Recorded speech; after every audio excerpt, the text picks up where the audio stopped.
आप इस तरह से अपने घर में ऐसे पंचाग्नि बना सकते हैं और इससे लाभ उठा सकते हैं। ये 6 त्रिकोण 6 चक्रों को दर्शाते हैं। आप इसे दिन में बस 6 से 8 घंटे तक जलाइए और आकाशिक तत्व प्रबल हो जाएगा।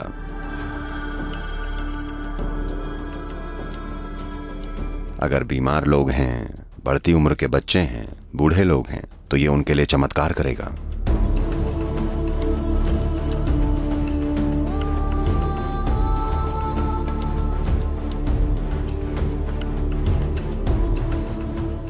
हर इंसान चाहता है कि उसके पास अपना खाना हो और अपना पानी हो, जाहिर है। अगर आप बगल में बैठे किसी व्यक्ति से नफरत करते हैं तो आप अपनी हवा भी चाहेंगे। जब आप देखते हैं कि आपके आसपास हर कोई अपने विकास और परम संभावना के प्रति उतना गंभीर नहीं है जितने आप हैं, तो आपको अपनी खुद की आग भी चाहिए होती है। आप सार्वजनिक अग्नि के पास नहीं बैठना चाहते। एक साधु कभी भी गृहस्थों के साथ आग के आसपास नहीं बैठेगा। वो उनके साथ बैठना नहीं चाहता। वो उस स्तर पर उन लोगों के साथ संवाद नहीं करना चाहता जो शारीरिक क्रियाओं में लिप्त हैं। इसलिए उनको अपनी ही आग चाहिए होती है। वो सिर्फ उन शक्तियों से संवाद करना चाहते हैं जो उनसे परे हैं। संवाद करना मतलब बोलना नहीं है। वो बाकी लोगों से बात कर सकते हैं, लेकिन वो नहीं चाहते कि उनकी ऊर्जा हर किसी के साथ घुल मिल जाए। वो नहीं चाहते कि उनके भीतर का सूक्ष्म पहलू, उनकी उपस्थिति और अस्तित्व का सूक्ष्म पहलू विभिन्न लोगों के साथ मिल जाए। क्योंकि जब आप आग के आसपास बैठते हैं तो किसी न किसी तरह आप एक दूसरे के साथ मिल जाते हैं। आप ऐसा नहीं होने देना चाहते। अगर आप एक विशेष दिशा में काम कर रहे हैं तो एक साधु जिसने अपने जीवन पर एक खास महारत हासिल कर ली है, किसी और के साथ बैठना नहीं चाहता। उसको अपनी खुद की आग चाहिए होती है और वो उसके साथ बैठना चाहता है, क्योंकि वो सिर्फ ईश्वर के साथ संवाद करना चाहता है, किसी और के साथ नहीं। इसलिए अपनी अलग धुनी होती है। और ये धुनियाँ कई तरीकों से जलाई जाती थीं। मूल धुनी उस श्रेणी में आती है जिसे कहते हैं पंचाग्नि। पंचाग्नि साधनाएं होती हैं, पंचाग्नि मंत्र हैं, पंचाग्नि क्रियाएं हैं। हम आपको आपके घर में एक छोटी सी पंचाग्नि के साथ प्रयोग करा सकते हैं और आप देख सकते हैं आप अपने घर को कैसे रूपांतरित कर सकते हैं। मान लीजिए कि आप ध्यान करने के लिए एक स्पेस बनाना चाहते हैं आपके घर पर, या मान लीजिए कि आपके घर में बूढ़े लोग हैं या बच्चे हैं या कोई है जो बीमार है, तो या बस सामान्य सहायक वातावरण के लिए भी आप ऐसा कर सकते हैं। आप ऐसा करने के लिए 5 मूलभूत तत्वों का उपयोग कर सकते हैं। You create… Oh, I'm not a great artist, but I'll try. मैं कोई बहुत बड़ा आर्टिस्ट नहीं हूं, पर मैं कोशिश करता हूं।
So, you just draw 4 triangles.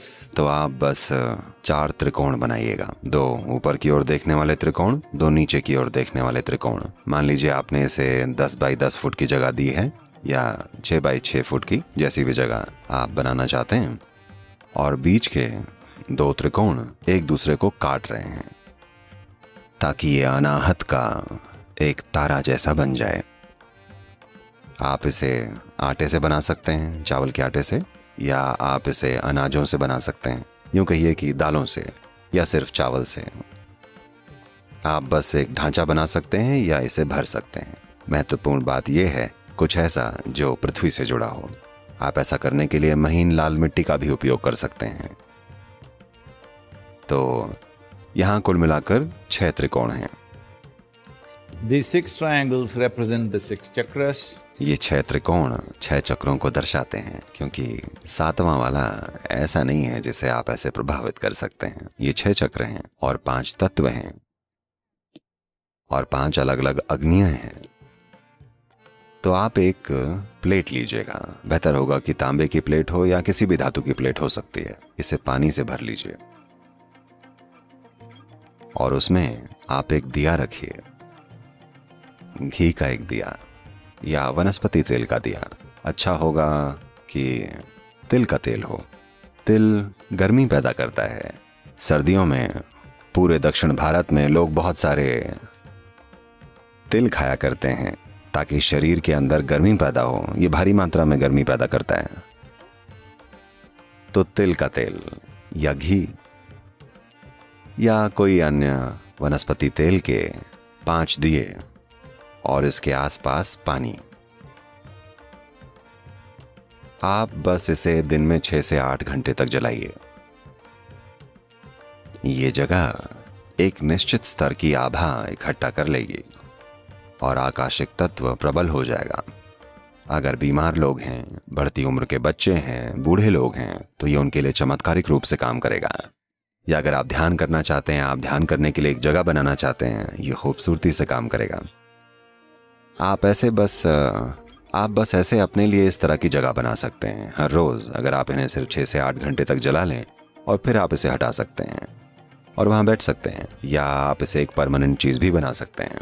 आप इन्हें किसी प्रकार की शीट पर रख सकते हैं ताकि आप इन्हें हटा सकें और आप जब बैठना चाहें तो बैठ सकें या वापस रख सकें। या आप इनके साथ बैठ सकते हैं, कोई समस्या नहीं है। आप बस इसे वैसे भी छोड़ सकते हैं और इसके साथ बैठ सकते हैं। ये बहुत सारे लाभ दे सकता है, क्योंकि ये पंचाग्नि प्रणाली को मैनेज करने का एक तरीका है।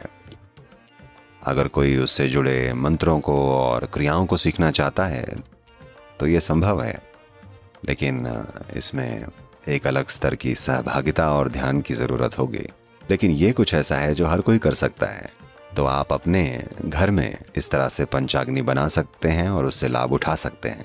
सदगुरु इतने अनुष्ठान वाले क्यों हो रहे हैं? उन्होंने हमें बताया था कि किसी भी अनुष्ठान की जरूरत नहीं है, सब कुछ भीतर से किया जा सकता है, 100%। अगर आप जानते हैं कि भीतर की ओर कैसे मुड़ना है और अपने भीतर की इस सर्वाग्नि को बनाए रखते हैं जो ब्रह्मांड में हर चीज को छूती है, तो उनमें से किसी भी चीज की आवश्यकता नहीं है। जहां आप बैठे वही सबसे उपयुक्त स्थान है। आपकी उपस्थिति ही इन सारी व्यवस्थाओं की तुलना में लाखों गुना बेहतर काम करेगी।